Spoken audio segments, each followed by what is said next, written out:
Hi, everybody. Welcome to the £100 special focus meeting of Overeaters Anonymous. Today is December the 14th, and I am absolutely delighted to welcome Alan J to our meeting. Alan lives in Kent in England, came to OA in 2007, and we can't wait to hear his experience, strength, and hope. I'll hand it over to you, Alan. Take it away. Thank you so much, Rita, and everybody who gives service to the meeting. It's incredible to have this many people virtually in my spare room / office. It's amazing. I just love it. Wow. You know, the old me would have got so nervous when Rita asked me to do this months ago, but I just started to feel my heart pound just as the recording went live. You know what? I'm not a natural speaker. This is not me. This is the power of God being able to allow me to speak to 103 people. At my first meeting in that church basement room, somebody handed me the 12 steps and asked me to read it. I was shaking. You could hear it in my voice, just crazy. And that's the thing, you know, the possibilities of recovery are endless, are completely endless. There's things that happen today or just in my recovery that I never thought either were an issue or that could possibly happen. And that's just a gift of recovery. So if you're not quite sure you want what we have, you know, what have you got to lose? So yes, I am a relapse survivor and 100-pounder. Let's get the numbers out of the way. I've converted. So wherever you live, hopefully I've got your conversion here. So I work in old money, as we say here in the UK. So today, you know, and this is not through dieting, this is not white knuckling, this is just been released without kind of really worrying about it. Today, I've released 12 stone. So in pounds, that's 168.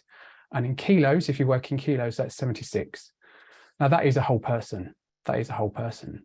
And to be honest, there is probably still a bit my doctor would probably like me to do a little bit more, but I haven't probably weighed this since I was early teens, maybe kind of 11, 12, because I remember at that age, my stone, well, because we work in stones, was always more than my age.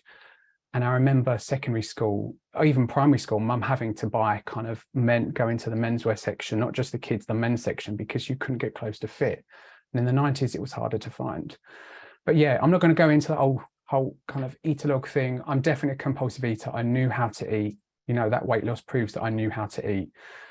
You know, dieting was never my thing. I couldn't ever do it long enough. And the times I did try the pay and ways, if I lost a bit, it was a case of my head was like, well, hey, right, I've lost this amount, right? I can eat now and make it up because it's okay. And it just all the insanity that goes with it. But I relate to with Bill and that disconnect from life, from people. And it just felt everything was a battle just with people, places, things and everything, you know, being so alone, even with family, with friends, having to fake it, put on the mask, try and, you know, usually if I knew I had something coming up, binge my head off before to enable me to cope in that situation, manipulate people.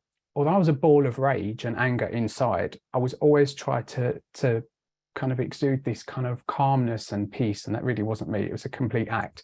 I managed to fool quite a lot of people doing it, apparently, because it wasn't how I felt in my head. It was racing like 1,000 miles an hour. But I managed to manipulate people to always get my way, you know, with friends. Oh, let's go to this restaurant because I knew it was an all-you-can-eat. I knew it was really cheap and I could go to town and it would be encouraged. It was all about me. And, you know, the funny thing is I didn't realize a lot of this until working through the steps, particularly 4 and 5. I convinced myself so much that I was this really kind, loving person. You know, look at how much money I've spent on their Christmas presents and, you know, how dare they not reciprocate that and stuff. But actually, it was all done through fear because I was scared if I lost them, I'd have nobody. You know, even today, I don't have, you know, thousands of friends on my Facebook. It's very limited. Even the physical people I see and friends, they're small in number, but it's quality and not quantity. So yes, today, you know, those relationships are genuine. I don't have to fake things and think the next time I saw them, oh my goodness, what did they tell me last time? I remember they were going through something, but I can't remember because guess what? I was just focused on the food, you know, annoyed at the situation, couldn't wait to get home and binge again. It's just all about the food. And I realize now how much of my life that food has stolen. You know, yes, it maimed my body, but it's all in my head. It's much, much worse. And that's the thing, my head can tell me things that are far, far worse than anything that could ever possibly happen to me in the real world. You know, how many opportunities I've missed, relationships I've just cut off because they didn't do what I wanted. So I just cut them out of my life. And that was what I did. You know, my first relationships, found out he was cheating on me. That day gone, I'd moved my stuff out, I'd moved. That's it. Went through a friend to give his keys back, got my key back. That was it. And never spoke to him and saw him again. That was how I just cut people out. And that's what I did. But, you know, I'm not a bad person. I'm just a spiritually sick person. And that is how it works. So I was just thinking of just a few notes, because my head's all over the place and I don't think logically. That's just not how my brain works. You're going to get bits all over the place. It is how it is. But I was listening to an AA speaker the other day. I knew he'd mentioned this, but talks about kind of the ego being the blockage for everything. And I realized how true that is. The ego, the selfishness that separates me from God and others and from everything. And absolutely, I've learned that the hard way, that the ego grows back. You know, I'm nothing special. There is nothing special about my story. If I can get this, anyone can get this. I thought I was one of those constitutionally incapable people that would never get this, because it took a long time for it to begin to work. But there's lots of reasons why it didn't work. Ego being one of them. I cannot do this on my own. No man is an island, as much as I'd love to be. That's just not how it works. It's hard to let people in. You know, it's scary. What if? But the worst case scenario, you know, I've created that myself. I've cut everybody out. I've got no one. I'm all alone. Well, how did that happen? Well, you let it happen. It's my own thinking that got me into this mess. You know, it talks in the big book around step 4, you know, fancied or real, you know, they had the power to actually kill. And yeah, a lot of it was just in my head. It would never happen in real life, but my head told me that it was true. Therefore, I believed it was true and acted in that way. So I missed out on all of these things. So yeah, I've realized through the relapses, every single relapse, I've had many various lengths of abstinence and then a relapse, because there's more levels to surrender. And I needed each one to chip through another layer, to teach me something that I hadn't seen first time. And quite often thinking, oh, I've got it. Oh, it's okay, I've got it. You know, the most recent one, my home meeting of 10 years, that damp church basement closed. I'll be fine. I've been around 12 years. I'll be fine. I know what I'm doing. I've got the books. I've got the literature. It'll be cool. This was before kind of all this and all Zoom happened. I'll be fine. And guess what? Within 2 weeks, I was fully in the food again. I work for one of the UK major supermarkets, so cheap food is quite easy to come by. Not that cost would prohibit me. You know, I've stolen, I've cheated, I've all sorts to get food. I've slept with people to get food. That's the kind of person I am. You know, I'm not ashamed to say that. That's what this illness does to me. But I needed those relapses, as hard as they were at the time. And I've spoken to other people in relapse. It seems even harder, because I know there's a way out. I've had kind of glimpses or tastes of recovery, and yet I'm back in a room full of people feeling alone again, where this should be home, this should be safe. All these people have their same deep dark secret that I don't need to hide, but why can't I just get it? Because there was more I needed to learn. And I've realized that the steps are meant to be kind of taken and felt in my heart and not just in my head. You know, I could get a doctorate in recovery if there was such a thing at some university somewhere, but it still wouldn't save me. You know, self-knowledge is not the answer. Why I have this illness, it really doesn't matter. Although I don't believe anything in my childhood or my life has caused it. Things can exacerbate it, but nothing has caused it. So yeah, it's all in the heart. And I think that's what I've definitely done before, taken the steps just theoretically. Okay, yep, I understand that, you know, and realize I don't. You know, every time I take somebody else through the steps and you see the changes in them and you think, wow, actually, I hadn't seen that. I didn't realize that. And it opens it up even more. Again, the possibilities are endless. It's a full learning process. And also I've learned that all emotions are valid. You know, we learn about the double-edged sword of this. You know, the good thing is you get your feelings, the bad thing is you get your feelings back. It's so true. And still it's hard, you know, because I've spent, you know, I came in at age 19, all of those years of my life, I'm now 35, blocking every single feeling, thinking I was just blocking out the negative. Actually, it blocks out everything. Even the happy moments were dulled and numbed out because it was just all in the food. So yeah, today all feelings are valid. You know, admitting that I was a little nervous, you know, I'm now fine, but you know, it's okay to have feelings. Guess what? I'm human. That's part of the joy of humanity and life, is feelings. And I can't just have the good, because if good was constant, it would just be normal. So yeah, you know, the roller coaster is not quite as high and low as it was, but those days still happen. You know, thank goodness I've got steps and tools. I managed to get rid of some step 10s this morning for some people that had annoyed me. But again, that's just, again, my ego, my selfishness, because they're not following my script. I want them to do things my way. How dare they not respect all the time and effort I've put into helping? You know, it's all the selfishness. And when you spot it, you're like, oh, come on, really? Here we go again. But it's a message I need to learn, you know, many times repeatedly, again and again and again. And yeah, as I said, I will never fully understand not just the steps, but God, higher power, whatever word you choose to use. But for me, I call God. It's a word that was very uncomfortable. I didn't like saying it. I didn't want God. I thought I'd shut that avenue off completely. But guess what? It's weird how it happens, you know, and for me, that journey has somehow come full circle. I'm not going to go too much into outside issues. I'll try and kind of skirt around it without mention things, but I go to a certain place on a certain day of the week. It's a great building with lots of lovely people, like-minded people, that we get to pray and meditate together. And there's a line that said, you know, great is the mystery of faith.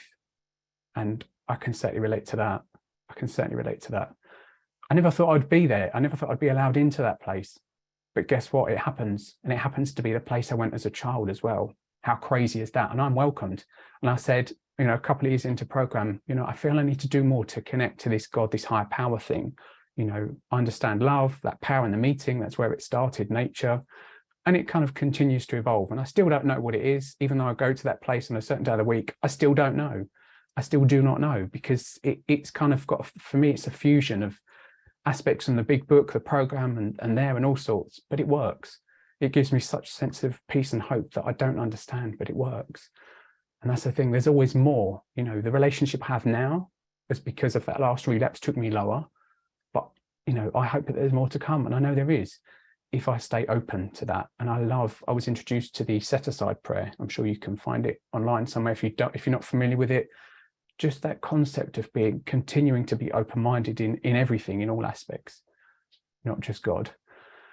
But I think I'll never understand God in this lifetime. And if I think I have understood everything, maybe it's not big enough. That's just my opinion on that. But yeah, weird. Whoever thought I'd end up that full circle, but amazing. Steps 4 and 5 is another thing, you know, realizing they're not scary. And I found it even harder in a way, the most recently doing it than I did the first time. First time it was kind of, I'm not really sure what I'm doing. I'm just kind of out of rote. Okay, tick, done 3. Okay, let's do 4. Okay, 5, let's do this. A little bit of fear, some of the stuff, you know, my first sponsor was an older lady. I was scared that in case, you know, it wasn't obvious on my campness that I may not be hetero, but, you know, I was really scared to say some of the things. But you know what? She didn't kick me out of her house. She still speaks to me. It was amazing.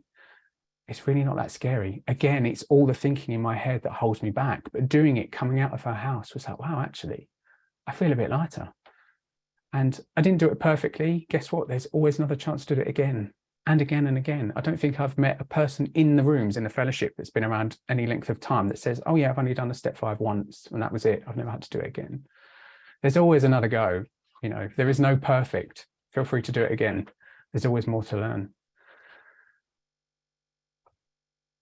And yeah, and some of the stuff, you know, that 4th column is the key, realizing that I'm not a bad person. As I said, this is just how the illness manifests. This is what it does to me. It takes me hostage and takes over. And that's what it did to me. And I was able to kind of separate that and just look at it constructively. Okay, that's what it was. I'm ready to take the action, not, oh my goodness, look what a bad person I am, which I did a little bit first time. Today, I realized that 10, 11, and 12, that maintenance, although it isn't really, is it? It's that continuous growth. If I'm doing those effectively, the tools, I will naturally use the tools. I don't focus on just the tools, because I realize I can't recover just on the tools. I can't recover just on service, because guess what? I've tried both and neither work.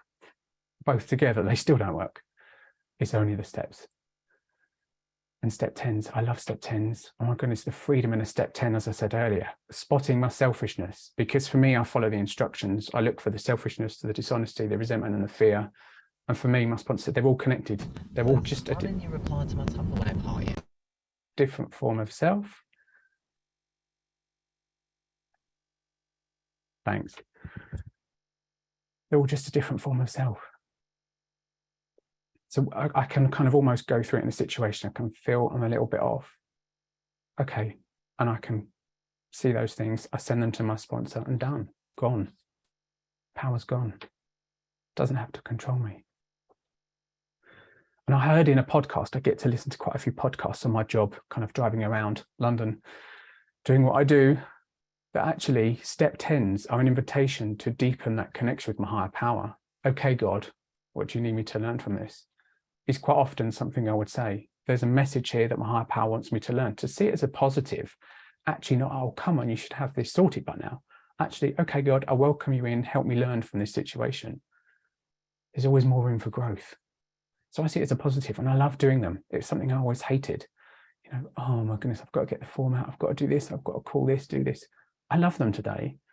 And the reasons I've relapsed previously is stopping at step 9, doing a few step step 9s, thinking, oh, it's okay, it'll be fine.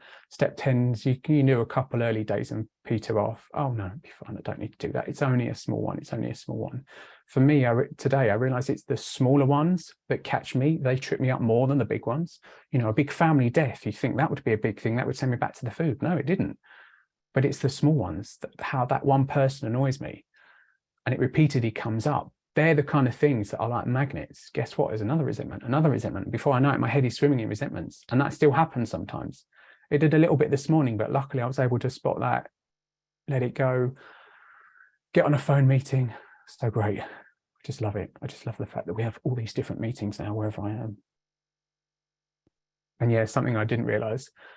Abstinence in itself is not recovery. Like, yes, I gave you my numbers at the beginning. And there's been times that that's fluctuated. And I was probably, I can't convert it at the moment, but probably about 5 stone up from where I am today, in the rooms of OA, thinking it's okay because I'm not back at my highest weight. Those figures are from my highest weight. Thinking, oh, it's fine, you know, because I'm not as bad as I was. There's still no recovery there.